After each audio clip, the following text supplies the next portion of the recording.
सरसों की खरीद में अब केवल 2 दिन शेष बचे हैं, लेकिन सरसों की आवक जारी है। किसान अंतिम तिथि बढ़ाने की मांग कर रहे हैं। स्थानीय मंडियों में सरसों की खरीद 15 मार्च से शुरू की गई थी। अंतिम तिथि 1 मई निर्धारित की गई है। जिले में अब तक करीब 10,68,836.6 क्विंटल सरसों की आवक हुई है, तो वही 10,26,455.5 क्विंटल सरसों की खरीद की गई है और वही 9,26,048.4 क्विंटल सरसों का उठान किया गया है। वही MFMB पोर्टल पर करीब 87,261 किसानों ने सरसों की फसल का पंजीकरण करवाया था, लेकिन अभी तक करीब 42,000 किसानों ने ही जिले की विभिन्न मंडियों में 10,68,836.6 क्विंटल सरसों बेची है। अनुमान के मुताबिक जिले में अभी तक 7 से 10 लाख क्विंटल सरसों की खरीद बाकी है।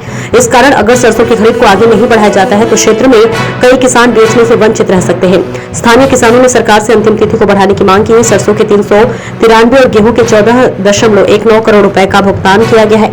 जिले में अब तक सरसों बेचने वाले करीब 30,216 किसानों को करीब 393 करोड़ और गेहूं बेचने वाले 1,627 किसानों को 14.19 करोड़ रुपए का भुगतान किया गया है। जिले में रबी फसल के दौरान मुख्य तौर पर सरसों व गेहूं की फसल उगाई जाती है, लेकिन सरकारी भाव की तुलना में गेहूं का बाजार भाव अधिक है। इस कारण आवक कम रही। जिले की केवल 4 मंडियों में ही गेहूं की आवक दर्ज की गई है। नारनौल व नांगल चौधरी अनाज मंडी में गेहूं की आवक शून्य रही। जिले में अब तक 66,927.7 क्विंटल गेहूं की खरीद और 64,878.5 क्विंटल गेहूं का उठान किया जा चुका है। वही सरसों खरीद की अंतिम तिथि 1 मई निर्धारित की गई है। सर अपना शुभ नाम?